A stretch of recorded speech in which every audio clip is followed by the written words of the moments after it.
Alright, everybody, we're going to try this again.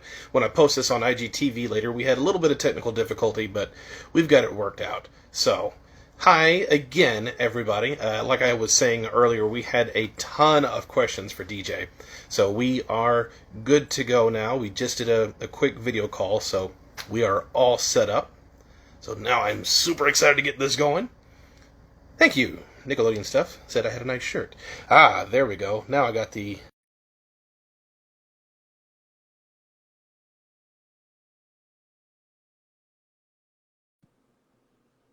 All right. Thank you so much for joining, DJ. I appreciate it. Sorry about that. Technology, it's great unless it isn't. Great when it works. Yeah, right. All All right. right.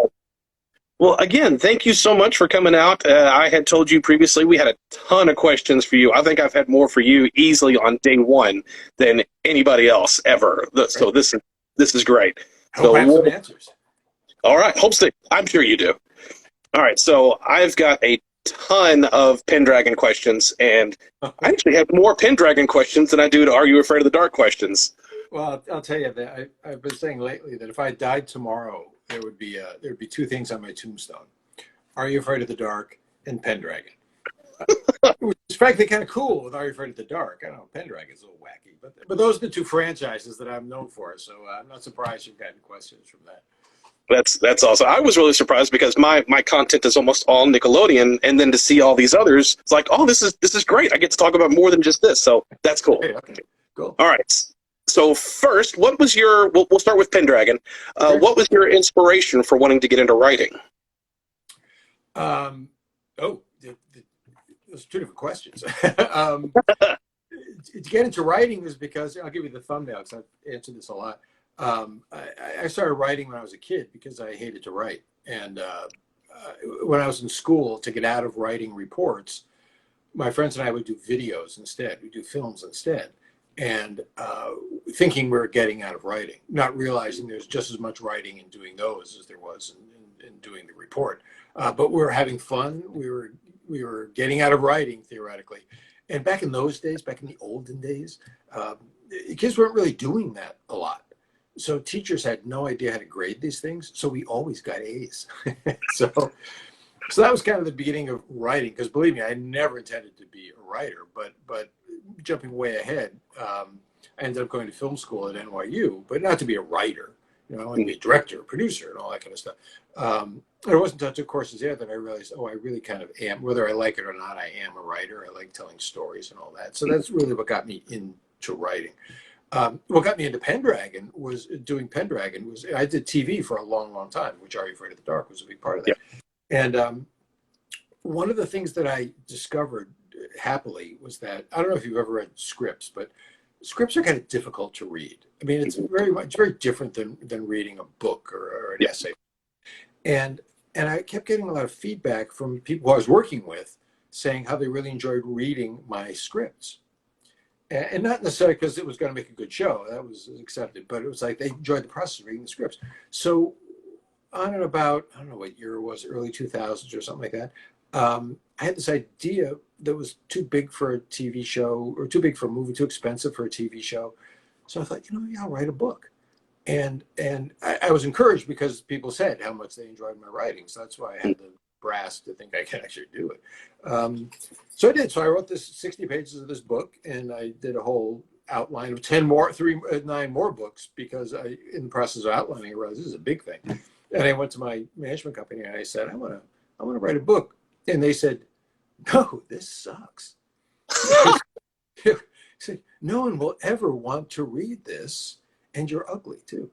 And so I was smart enough to realize that you can't listen to everybody. So I took it away from this one guy. I went to the next guy and I said, am I crazy? What do you think? And he said, I think there's something here. So he hooked me up with an agent in New York. And the agent said, maybe there's something here, but you should probably write the whole thing, which is the best advice for anyone who's never written a book before. It's like, write the book. And I was like, I if I write the whole thing, I'm going to be invested in it, and I'm going to be disappointed when it doesn't sell. So let's just go out with this. And lo and behold, it sold, and it became an international bestseller, and all that kind of stuff. That was Pendragon. So that's what kind of led to Pendragon. It was my hatred of writing and getting out of TV, and it got me into Pendragon. That's awesome.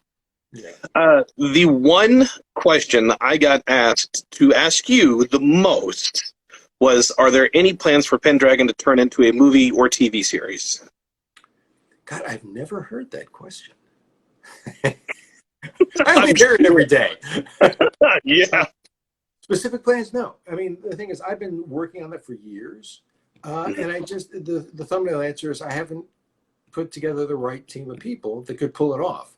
And when I say pull it off, I mean to get a big enough studio interested enough to say, oh yeah, we can do this. One of the things that there's been shyness on is that this is a 10-book series, and it's huge, it's massive, it's bigger than Harry Potter. I don't mean in sales, but I mean in scope of the story, it is massive. So people have been shying away from it. So I've yet to find the right group of people who I think who can pull it off, put it over to get a studio interested. I know we can pull it off practically and make a really good film or a TV show. I've been exploring doing an animation for TV. Also, I'd be interested in doing it for TV live action, because the idea of taking a book and expanding out to a whole season of a TV show means you're not actually taking a book and squeezing it down into a 2-hour movie. It means you're taking a book and expanding it into a 10, 12 episode season of a show. So I've been exploring that too. But the answer is, are there any hard plans? No, right now. But I'm always trying to work on it. And frankly, if it never happens, that's okay with me, because it was always intended to be a book. I don't consider making a TV show or a movie the thing that validates it. It's a book series. Everything else is gravy. But I'm always trying for it. So yeah, maybe one day. You never know. So another question that was given was, hypothetically, if you were able to make it into a show or movie, who would you want cast as certain characters? Oh boy, that's a tough one to answer, because it changes every year.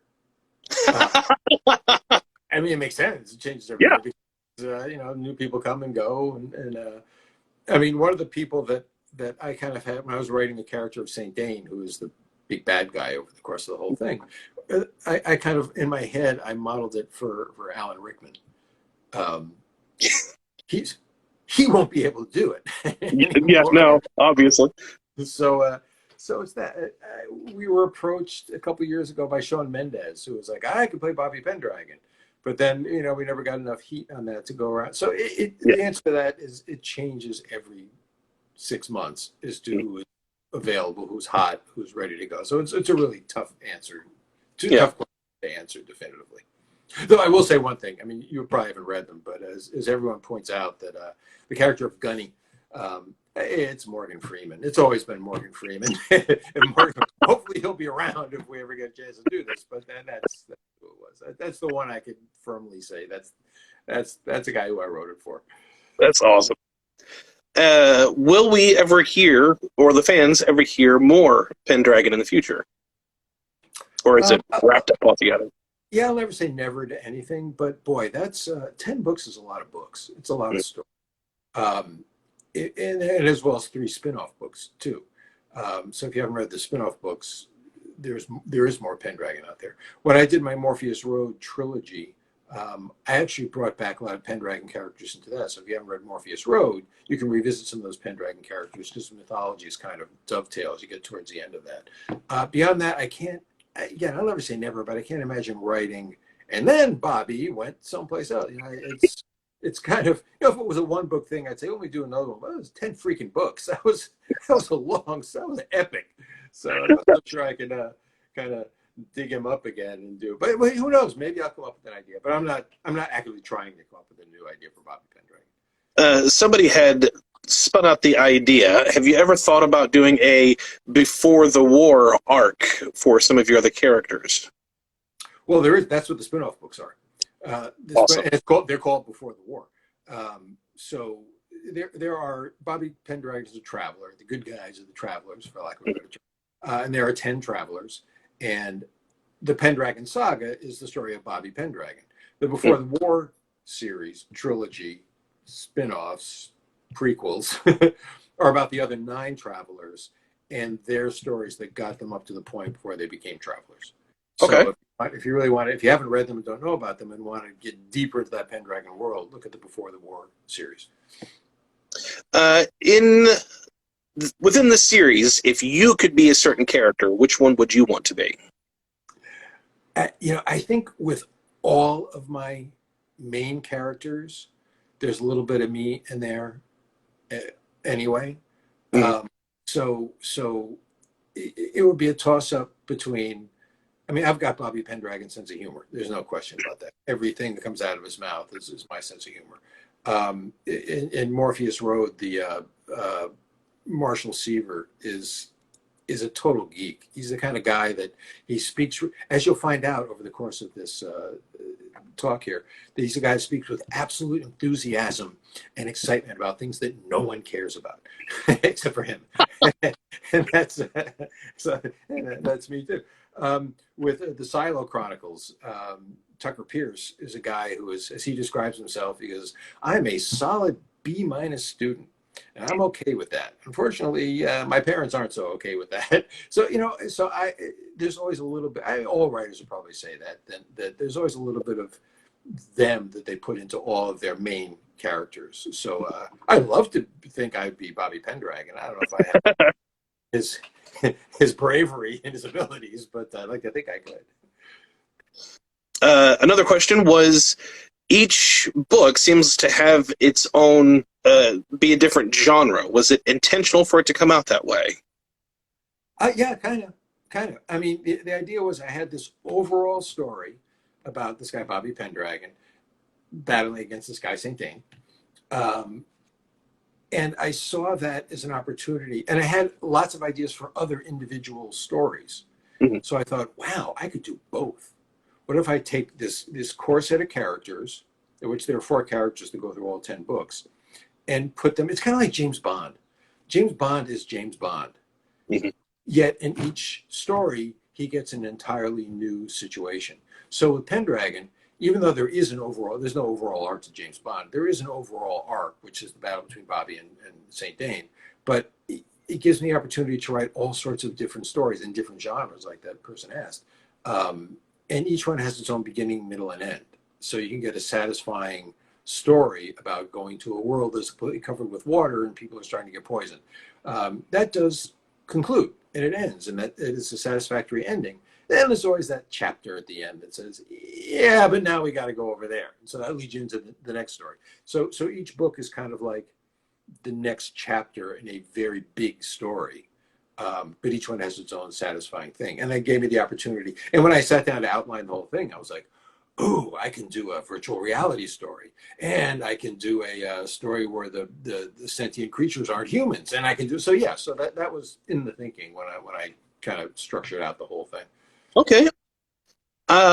Is there any particular scene that is difficult to write throughout, not just Pendragon, but any story?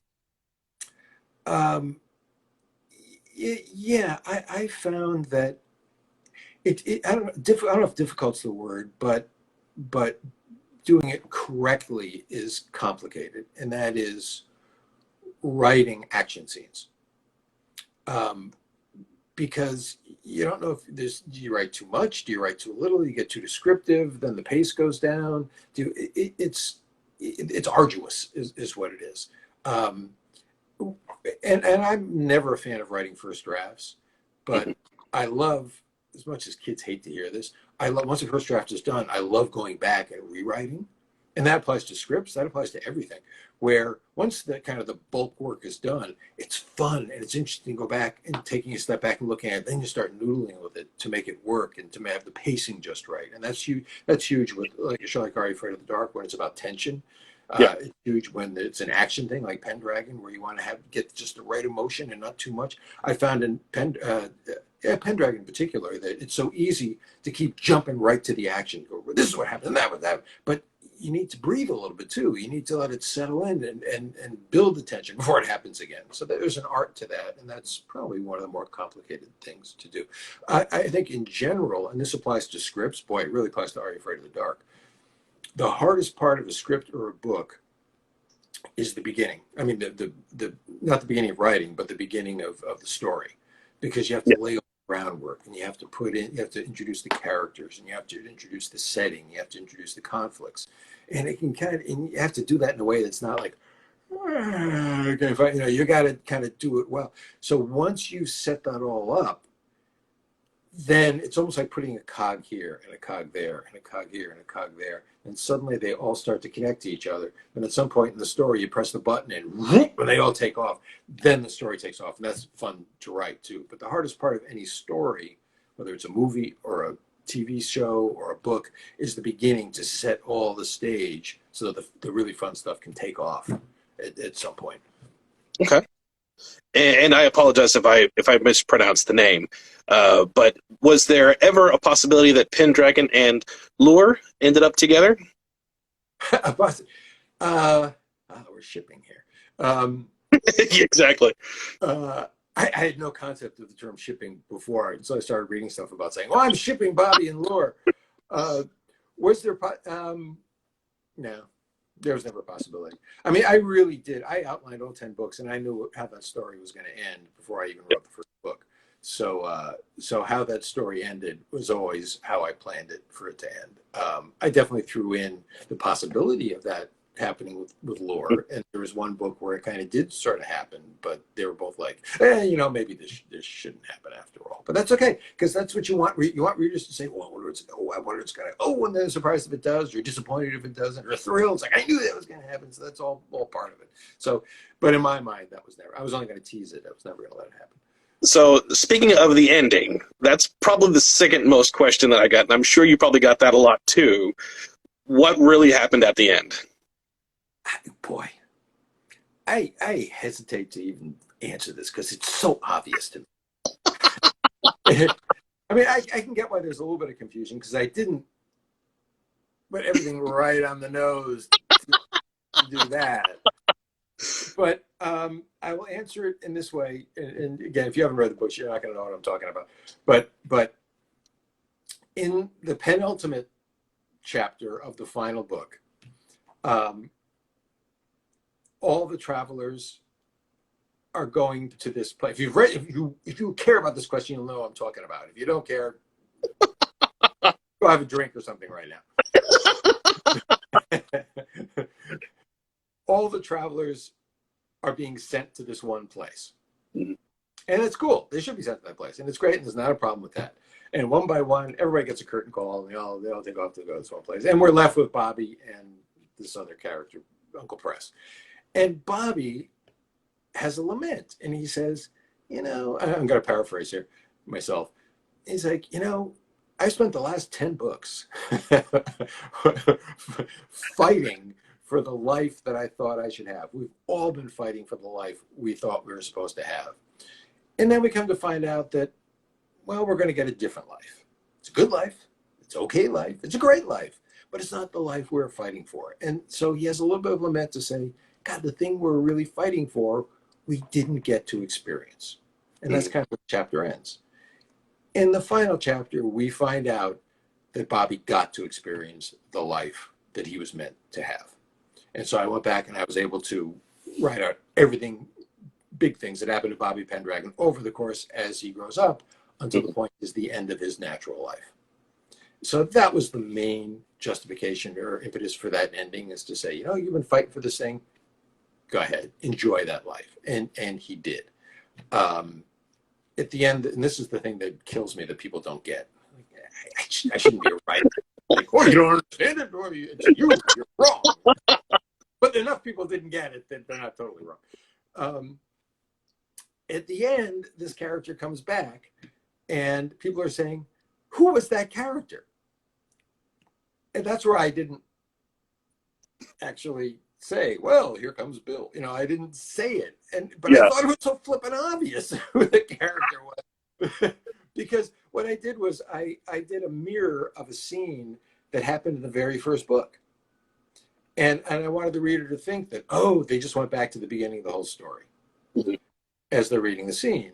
But then things start to happen. You realize, oh, this isn't the beginning of the story. This is actually the end of the story, but it's playing out the same way. And like in that scene at the beginning of the story, this one character comes in and surprises them and all. So it's the exact duplicate of the scene at the beginning. And he does something really wonderful for them. And then he says, I've got to do something wonderful for the other 9 travelers, and he leaves. So it all seems pretty clear to me. Apparently, it's not clear to everyone. Hopefully that answers the question. Have you ever gone back and reread some of your stories after they've been published? Never. Going back to what I said before about how I like rejiggering things and noodling with things and whatnot, I'm a constant rewriter, because you write something. I'll give this advice to anyone who writes anything, is that my advice to you is write it and then get away from it for a while. Mm-hmm. And then come back to it. When you come back to it, you're going to look at it with fresh eyes, and you're going to see things that the objective reader will see, or viewer will see, that you may not see when you're focused on it. So I constantly I rewrite everything I write every day. So once that thing is finally in print, I can't read it because I can't rewrite it anymore. So I'll see all of, like, oh, why didn't I do that? Oh, I should have done that. Oh, sometimes it's big things. Not never big things, but a lot of times it makes me nuts to read it. So I can't. So I've never read bits and pieces, but I've never read an entire book. I watch my shows sometime, but with Are You Afraid of the Dark, there's enough distance now. Yeah. No, there isn't. I still go, I lied. I watched an episode of that show. I'm like, oh God, why did I do this? What was I thinking? So it's not fun to go back and watch it again. If you could only recommend one book for somebody to read, just any book, what would you suggest? Any book in the world?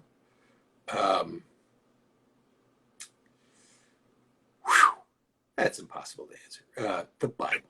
No, it is the most popular book in the world, I think. I don't know. Yeah, that's an impossible question to answer. I don't know. Sorry. Perfectly. That's a tough one. Did your daughter ever fall in love with the Pendragon series? No. We just had this conversation the other day. She cannot read anything that I wrote, because it freaks her out. It's just like, I can't, because I know you wrote it and I'm hearing you, and I can't divorce the two. It's like, she read Merchant of Death. She read the first Silo book, but she just is like, it's creepy. It's weird. And I think part of that, I'm guessing part of that is like getting into the brain of your dad. Maybe the dad is revealing too much of himself by what's in the book. Maybe that's part of it. And it's like, I just assume not know what my dad's thinking about, maybe that might be part of it.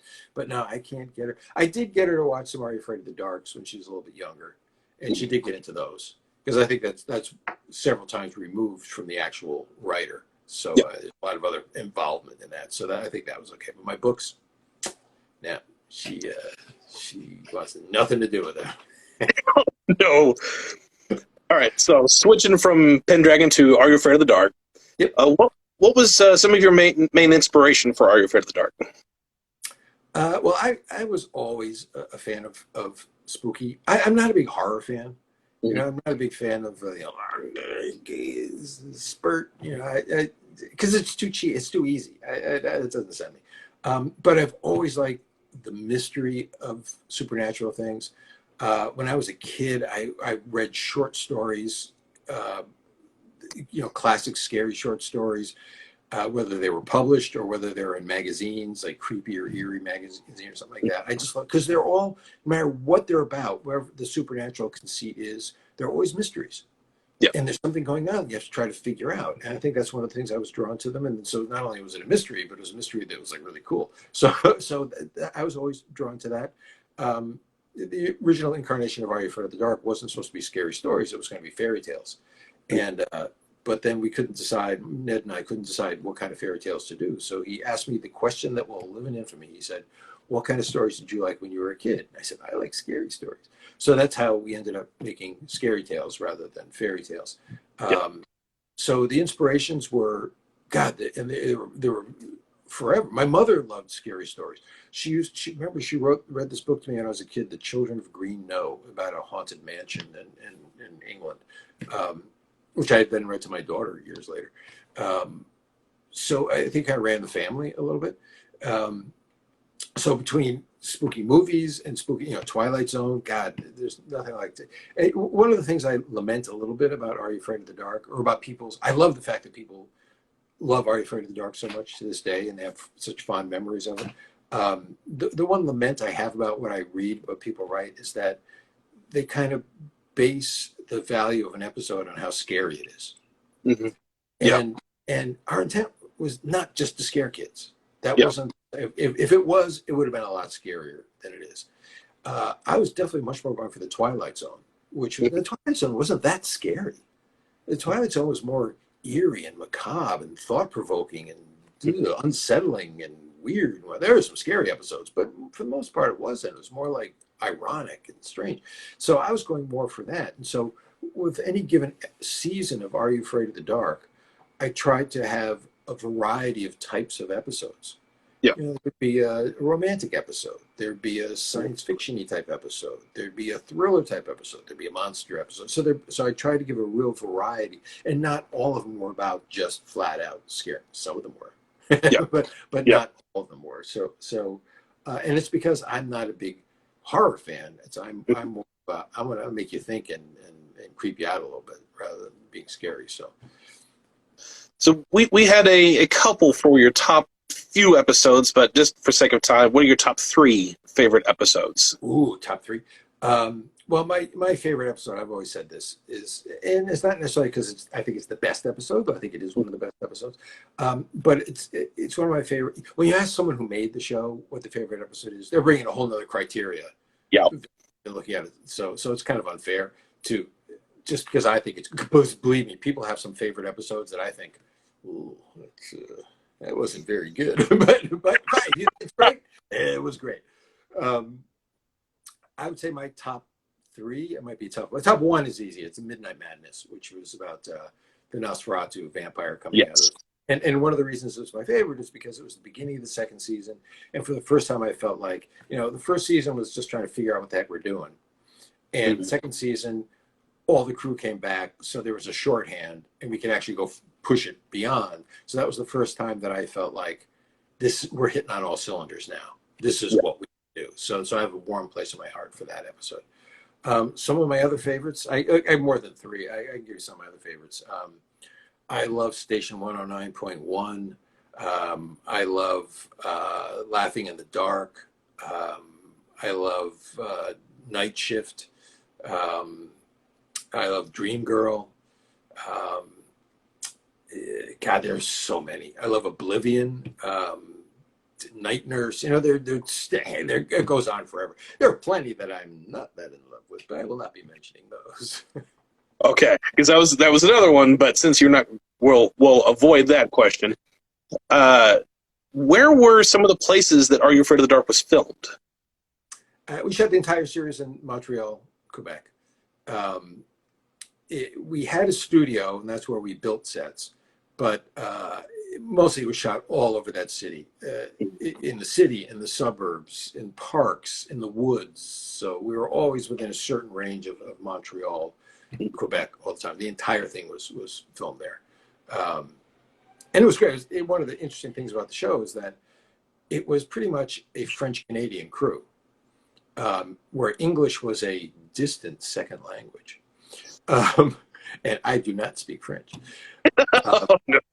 But there is one of the things that I think lent an interesting look to the show and style to the show was it had kind of a French style to it. It's like the production designer was a very French Canadian guy and brought a different sensibility to it that's not your typical American sensibility. So a lot of the production design, a lot of the colors that were used and the wardrobe was used, it was all kind of had a French influence, which I think one of the things that made the look of the show very unique. But it was all, one of the challenges was to, for example, our wardrobe person for the first 5 seasons, Claire Nadon, would design these amazing costumes for the monsters and the weird characters. It was just like, oh my God, these are great. Where we had trouble was getting the wardrobe people to dress the kids like Mid-America. It was just like, this style is not gonna fly in Ohio because this was an American show. It was shot in Canada. It was an American show. So what we did, and I've heard people say it's like, oh, the show looks so 90s, and it did, or it does. But what I tried to do is dress the kids, especially in the Midnight Society. I tried to dress them preppy, because preppy is more or less timeless. Because the last thing you want to do is use kids in really stylish clothes that 2 years from now you're going to say, whoa, that's really dated. Oh my God. Because a kid show is going to last forever, as evidenced by Are You Afraid of the Dark? So when you watch it, unless you're looking for it, and you want to criticize, it holds up. There aren't some over-the-top styles that make you go, oh my God, I can't believe this is so 1993. It really isn't. But it was all shot in Montreal, Canada. Were there any other challenges with it being a binational show? Not as many as you would expect. One was finding talent, acting talent. Because it's a low budget show, so we did import people from New York and Toronto and California and whatnot, but that was a bigger expense. So what we wanted to get as many actors from Montreal as we could, so we didn't have to put them up and all that kind of stuff. But when it's predominantly French, the French community, the acting pool is very small. So I had this kind of thing that went out the window really early on, that I had this vision. It's like, all these stories are made up in the minds of this Midnight Society. So and it's all out of their imagination. So I never want to reuse an actor. I want to have only use old actors once. So you can never say, wait a minute, that's the same actor. That was a ridiculous thing to think. That went out the window right away. Not only was it a stupid concept, but we didn't have a whole lot of actors to choose from. So we had to reuse actors quite a bit. And it was fine. No one complained to say, whoa, you've taken away the reality of the imagination now.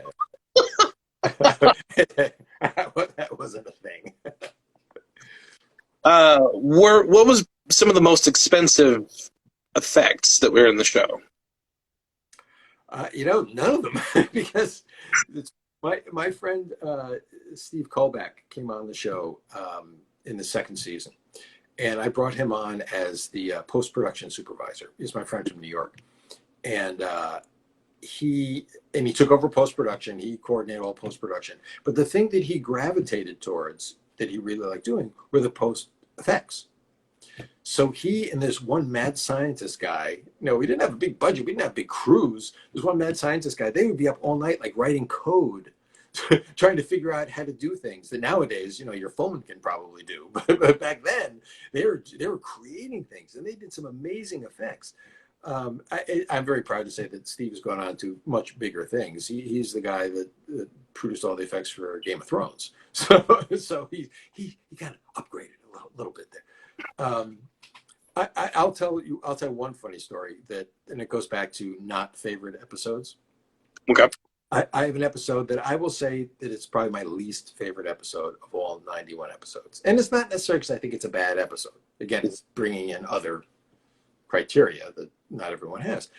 Because it was the single most expensive, difficult episode we did. And the reason it was the single most expensive episode is because of the script. It was just too big. It was crazy big. There were too many effects, too many bits, too many stunts. And it was a big struggle. So I struggled with this script. I didn't write it. It came to me from a writer. But I had to struggle with this writer to try to get it down to something that's possible to shoot that wasn't so crazy. And I finally sort of got it down, but I realized this was going to be crazy to do this thing. So I ended up directing it myself because I didn't want to saddle any other director with it. Thank God it was the end of a season. So people could go home afterwards. It was hard. And one of the things I think it makes sense when you're doing low budget, or any production for that matter, is that you always want to strive for something great, but you don't want to strive so far that you fail, because then it looks bad. Yeah. So you want to just push everything you could do, push it beyond what you can do, but not be crazy and then look stupid. This episode in my mind went beyond that. That it's just like, oh God, this is so cheesy looking. I cringe when I see it. It also was the only episode that took 6 days to shoot, which is one of the reasons why it was almost, we shot in 5 days, 5 days plus the campfire, but we shot 5. This took 6 episodes to shoot. That's how big it was. It was crazy. So it's my least favorite episode. And it's actually a lot of people's favorite episode of the series. And it doesn't matter how good, because at least it means it was worthwhile. All the, oh, my gray hair. Well, I think it was from that episode. It's called The Tale of the Pinball Wizard. That's what I thought you were going to say. Yeah, it's the kid in the mall with the things and the stuff and the zombies. It was ridiculous, and it's so cheesy. but the actors were good, and we all pulled it together. It was fine. So that was probably the most expensive episode we did. So in the Tale of the Full Moon, somebody was wanting to know what was on the dinner table that the mom had for the family. Oh gosh, I don't know. You have to ask Ron Oliver that. He's the guy who wrote and directed it. I don't know. I'll tell you a funny story about that. The show was licensed in England, and the UK broadcaster came to me and said, we're a little nervous about scaring the children, and they asked me if I would point out a handful of episodes that I thought might be too scary. So I was like, I don't know. Okay, it depends on the kid, but okay. So I gave him a handful of episodes, and none of those were a problem. The one that was a problem was The Tale of the Full Moon. Really? And I have no idea why. Now, maybe it's aired since. This is going back a ways, but I don't know. It wasn't that scary. It wasn't that tense. It wasn't.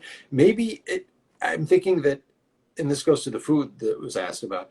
There's one point where the kids think that this guy's a werewolf next door, and they sneak into his house, and they open his refrigerator, and there are all these like Tupperwares full of chopped meat. So maybe they're thinking that those are animals. I don't know. I have no idea why they had a problem with it. But so maybe it was what the mom had on the table at the end.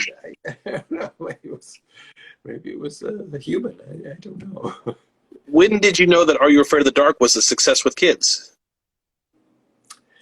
That's a good question, because this was another era. This was, the show started in 1992, and the pilot was 91, but the show was in 92. And this was before the age of social media. And it was also in an age when cable was still relatively new. I guess cable pretty much started in the 80s, and it was still relatively new. So the reach of our household wasn't that great, especially compared to broadcast TV. We weren't in every household. I still meet people today that I say, I made a show, Are You Afraid of the Dark? And they're like, well, we didn't get cable. It's like nowadays, it's it's like running water, you get it. But back then it was not that big. So, and I wasn't one to be looking at ratings and whatnot. I just didn't know. So as far as I know, I was off on this island in Montreal. I was in another freaking country, making our little show, our little band of happy filmmakers making a show, sending it back to Nickelodeon. And as long as they were happy, I made the pilot. I thought that was the end. It's over. Then so we get a series. Oh, okay, fine. So we made this first season of the series, and I thought it was over. It was done. Like, what? You want another season? Oh, okay. So I just never had the concept that a couple million kids were watching it every week. I had no idea, and quite frankly, I never felt the love for that show until the past couple of years, frankly, because of social media. And I realized, oh my God, this is a thing, or this was a thing. So I knew conceptually that it was popular because they kept ordering more episodes and more seasons. So I guess I must be liking it. I don't know. But I didn't feel the direct love until really social media took off and people started asking, doing things like this we're doing right now. So the answer is last year. Is when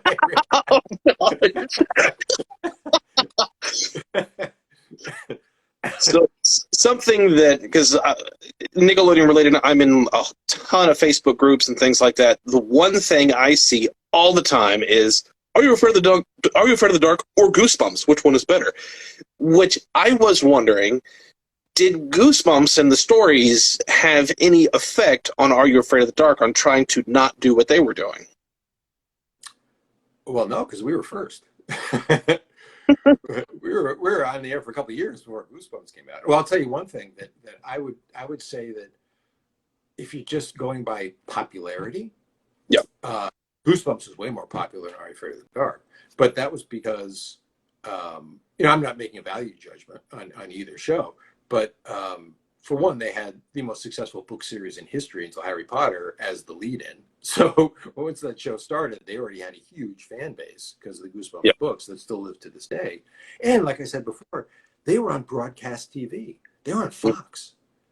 So they were in every household in America. Well, we Yeah. just had our little basic cable world. So just in terms of how many eyeballs went to it, Goosebumps probably had way, way more.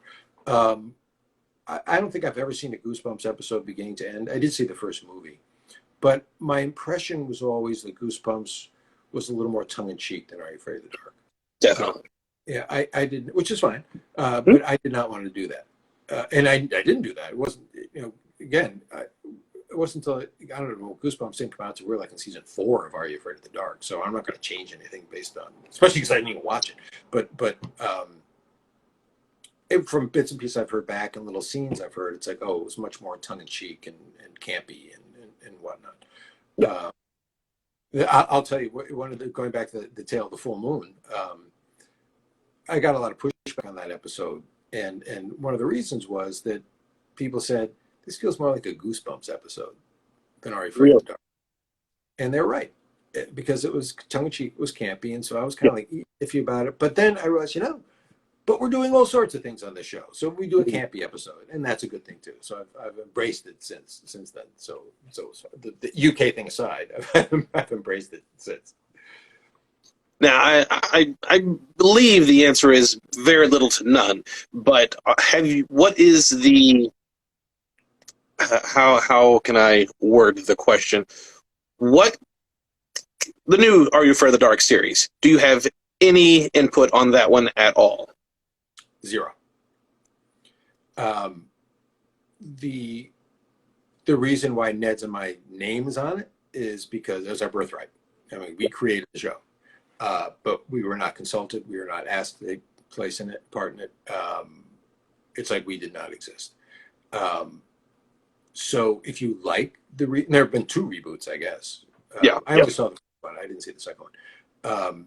If you liked it, you're welcome because we created the show. We didn't create it. If you didn't like it, we had nothing to do with it, so don't blame us.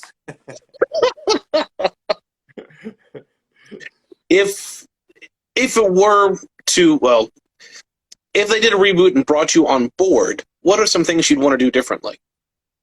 I'd want to bring it back to anthology because, again, this isn't a value judgment. I didn't see this. I hear it was really good, frankly, and I liked the first reboot too. But it's not Are You Afraid of the Dark? Mhm. They could call it Nickelodeon Scary Show. And they call it Are You Afraid of the Dark because they want people to think it's Are You Afraid of the Dark. I mean, yeah, there's a Midnight Society and all that, but they didn't need to call it, creatively, they didn't need to call it Are You Afraid of the Dark? I bring back the anthology aspect of it because I think that's the thing that really is Are You Afraid? Are You Afraid of the Dark was about the storytelling tradition of creative kids coming up with a variety of stories to be able to tell a variety of different stories. And that's what I would bring back and bring back the true spirit of Are You Afraid of the Dark? Okay. True spirit of Are You Afraid of the Dark? Yeah. Let's see. What? Because Are You Afraid of the Dark was more for kids. What is the difference between having to write for kids and then writing for teenagers or preteens? Not a lot. And it's surprisingly simple. I mean, the difference is surprisingly simple, and it comes down to dialogue. It comes down to subject matter, or not even subject matter. Because believe me, if you go back to all those Are You Afraid of the Dark episodes, some really nasty things happen. I mean, there's death, there's destruction, there's horror, there's sad, there's horrible. But if you treat it in a way that's a little more palatable, then it's okay for kids. One of the things that we would never and did never go to, though you could argue we did, but we didn't, is to present any kind of threat that was real world threat. Yeah. I mean, other than an accident, you know, Yeah. shiny red bicycle, the guy who fell off a waterfall and died. That's a real world threat. But I mean, murder Yeah. or depravity in some kind or you know, serial kill. You know, we don't want to, or torture. You know, you can't do anything like that. I'm not sure where the age kicks in where you can start to do that. But when you do it for younger kids, you just don't want to do. You want to go into. It's so silly to say you don't want to go into disturbing things because there's plenty it's disturbing. Are You Afraid of the Dark? But it's usually stuff that can't get you in real life. Yeah. It's a ghost that's like, oh, you know, there's no ghosts. And maybe I'll believe in ghosts for a second, but, you know, that vampire is not going to bite me in the neck.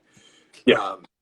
So there's a little bit of the differentiation of where you can go in terms of how depraved the actual villains are and how evil the actual villains are in terms of real life. Yeah. So that therein lies the difference. And then, of course, language and all that kind of stuff, sex and all that. You said to be cool about it. All right. I'm going to start winding up because we've been doing this for a while. Something I didn't realize until very, very recently, my wife loves the movie Tower of Terror, and I had no clue that you had quite a bit of hand in that. Oh yeah, yeah, pretty much. I wrote. Yes. What was the difference between working on projects for Nickelodeon and working for Disney? You know, this is going to be a weird answer because I don't think a lot of people would give this answer because they aren't able to give this answer. One of the great things about working for Nickelodeon in that era, I don't know what it's like today, but back in that era, is that they found creators, they found people who had a vision with a good show, and they said, "Have fun storming the castle, go for it," and with very little restriction, very little input. I didn't get any script notes. I mean, any script notes I got might have been because of standards and practices, but not even spooky stuff. Just like you can't light a match and show kids how to light matches. Okay, fine. Making Tower of Terror for Disney wasn't that different than that.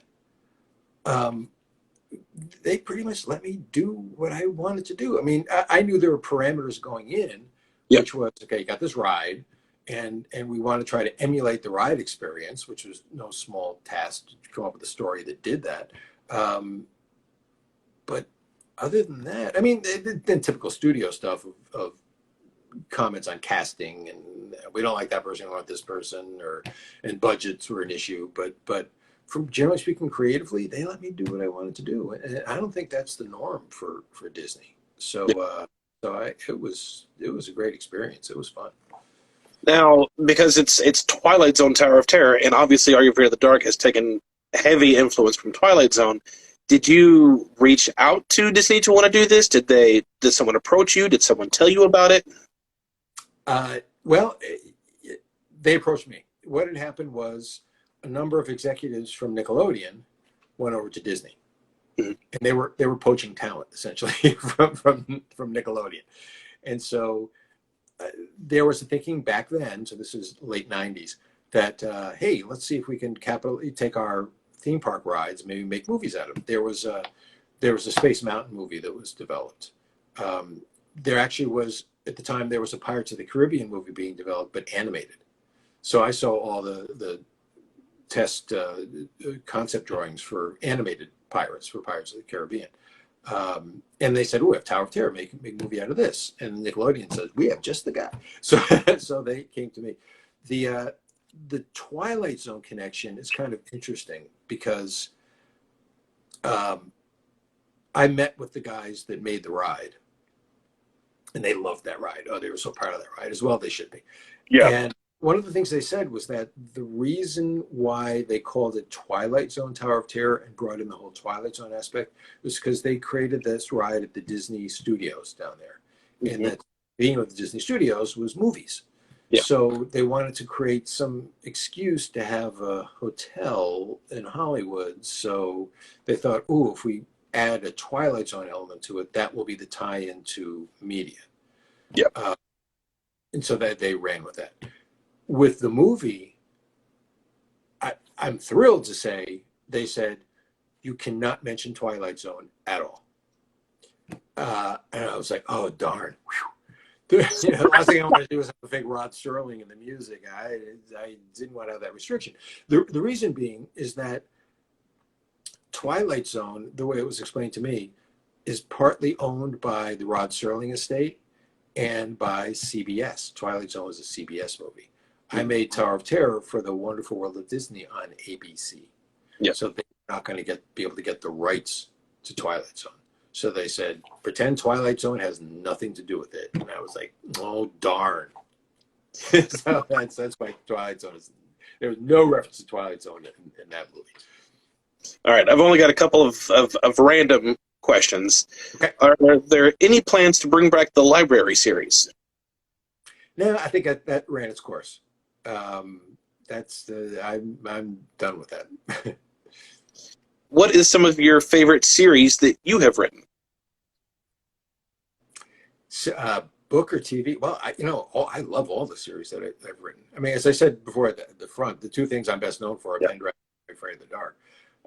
But I've published over 25 books. I mean, between Morpheus Road and Silo Chronicles, The Library, Monster Princess is a picture book, and I love they're all my children. TV series, I made a show called Flight 29 Down, about 10 years ago now, which is a terrific show, but it was on a small cable network. It was on NBC for a while. It was on Discovery Kids, and I think like 4 people watched it. But I'm really proud of the show, and it's really good. And I don't think you can find it anyway. On DVD, you can find it, but it's a really terrific series. Same with I wrote for Ned when I first met him. I wrote the Encyclopedia Brown Boy Detective series for HBO.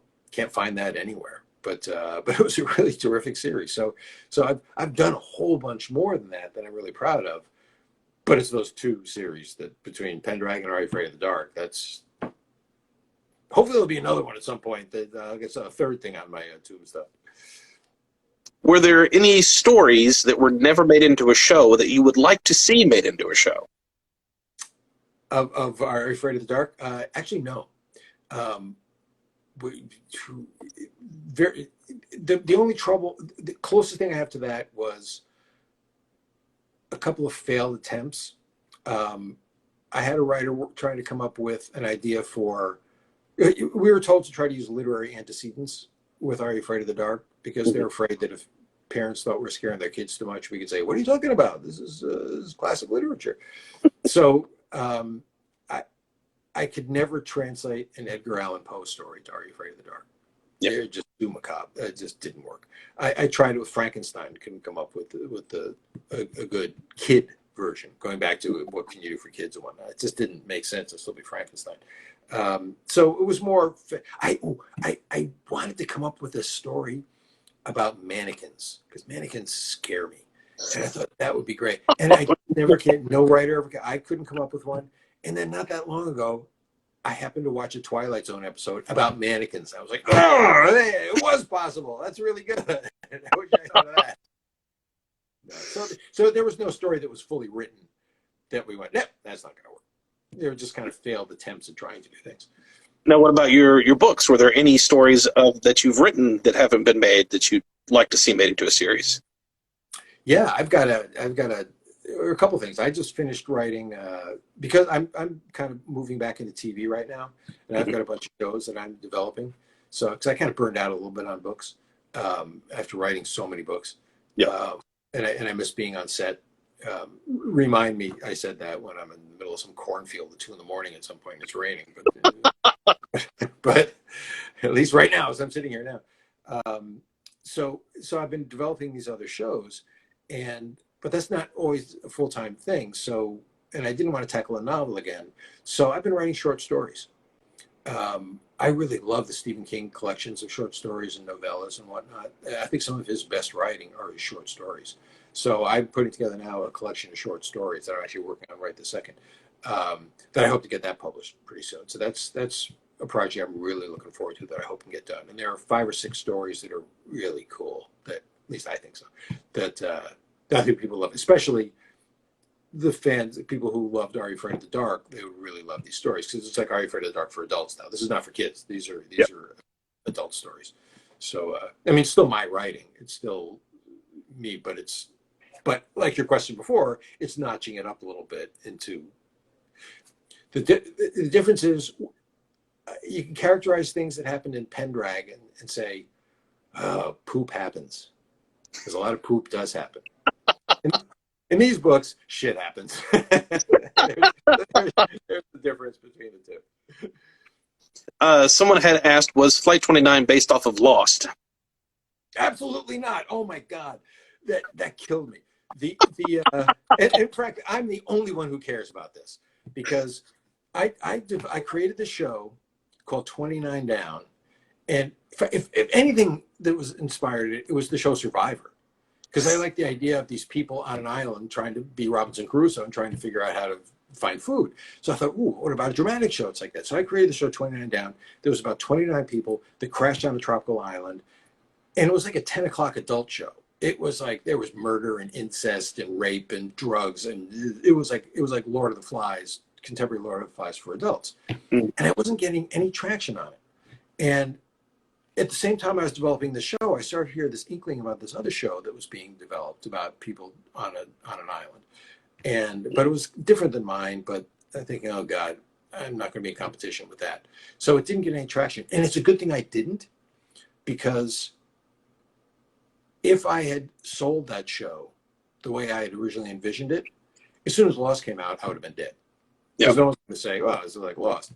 But I was introduced to a producer, a fellow by the name of Stan Rogo, who had a blind 2-series deal with Discovery Kids.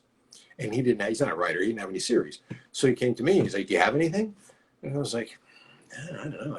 I got a show about these people that crashed on a tropical island, but they're killing each other and they're doing drugs and there's rape and there's murder. And he goes, can you make it for kids? Yes, I can. So 29 people became 7 people, and it became a cross between Lord of the Flies and Gilligan's Island. So that's where 29 Down came from. But it killed me because Lost came out first. Yeah. And people are saying, oh, it's Lost for kids. Like I watched Lost and then I made 29 Down. I absolutely did not do that. And frankly, it probably benefited us because it's easy to characterize, say it was a Lost for kids. It probably drove some people to watch it. But as a creator, I don't want the implication that I'm just doing a kid's version of something that already exists. We actually shot in Oahu at the same time the Lost did. We shared crew. We shared props. We couldn't afford props, so our prop guy would like go to the Lost set and steal things and come over and use props on our show. But from a creative point of view, it had nothing to do with Lost whatsoever. All right, and probably the most random question I had, but it made me laugh when I read it. Okay. Who is your favorite Muppet? Oh, Fozzie Bear. At least he always was. I just think he's sweet and stupid. He cracks me up whenever I see him. And I did have, going through, because I told you I had a ton of questions, and I apologize to all of you if I didn't get to your question. We had a ton. But something else that was pretty consistent was there was a lot of people who were expressing how awesome they think you are and how much you have been an inspiration for them. I do know that Sam 91092, she had said when she was younger, she responded, or you had responded to some of her emails, and she just wanted to say thank you for inspiring her 12-year-old self. Oh, and a lot of people have said how much of a great guy you are, and they love all this. So they were very appreciative, as am I, for you taking the time to do this. So thank you very much. Thank you. Well, I'll say people have always asked me what's your favorite thing about being a writer, and I come up with 3 things. One is I love when I come up with an idea, whether it's a big idea for a book or a line of dialogue. That moment of discovery is great. I love writing the end on a first draft because I hate writing first drafts, but then I like working on it. But probably my favorite thing as a writer is when someone comes up to me and says, I loved your work. It doesn't get better than that. And when someone says you inspired them or or help them, that's, oh my God, I love that. And I love hearing that. And I always answer all my email. Snail mail is tough, and I do answer that, but I answer all my emails. So if you go to my website, D.J.McHaleBooks.com, you can email me, and I always answer all my email. And thank you for sharing that, and thank you for everyone for. I love the fact that that I've somehow brought a little joy into your life. I like that. So, last question: do you have any current projects, and where can everybody follow you at, including the website? Mm-hmm. The website is DJMcHaleBooks.com. There's not a whole lot about TV there. It's mostly about books, but you can see all of them. There are plenty more than what we even talked about. It gives you a little overview of all of them. So it's almost like shopping. Not literally, but it's like, oh, that sounds good. And then you can find the book. You can find me Instagram, Facebook, Twitter. I don't do TikTok. That's a bridge too far for me. I'm not doing that. Upcoming projects, I mentioned the book of short stories, but I've also developed 2 series. One's a live action series, it's like a science fiction thing. It's kind of I describe it's a cross between Harry Potter and the Big Bang Theory. It's about it's about a school for genius inventors, and it's how these kids come up with these amazing, impossible things, and the adventures that sends them on. And also, I've developed an animated series called Night Shields, which and we're just going out with both of those. Trying to say, well, the live action one is already with a broadcaster, and so it's up to them to decide to pick it up or not. But the Night Shields, it's a science fiction adventure. It's for like 6 and up, and it's very cool, and it's a big adventure about these. It's about Earth. It's in the near future, and Earth has been occupied by an alien presence. And it's about these 4 kids who basically band together to form a rebel alliance to fight back, to try to take Earth back. And so it's a big action adventure with some humor and whatnot. So it's called Night Shields. And so we're just going out to pitch that starting next week, actually. So those are the things that are upcoming. All right. Well, that is all that I have. Thank you again. I know I keep saying thank you, but I really do very much appreciate it. So thank you. Thank you for all of you who sent in questions. You're awesome and a legend amongst Nickelodeon fans. So thank you again. Thanks, Alex. Thanks very much. Bye-bye. Bye.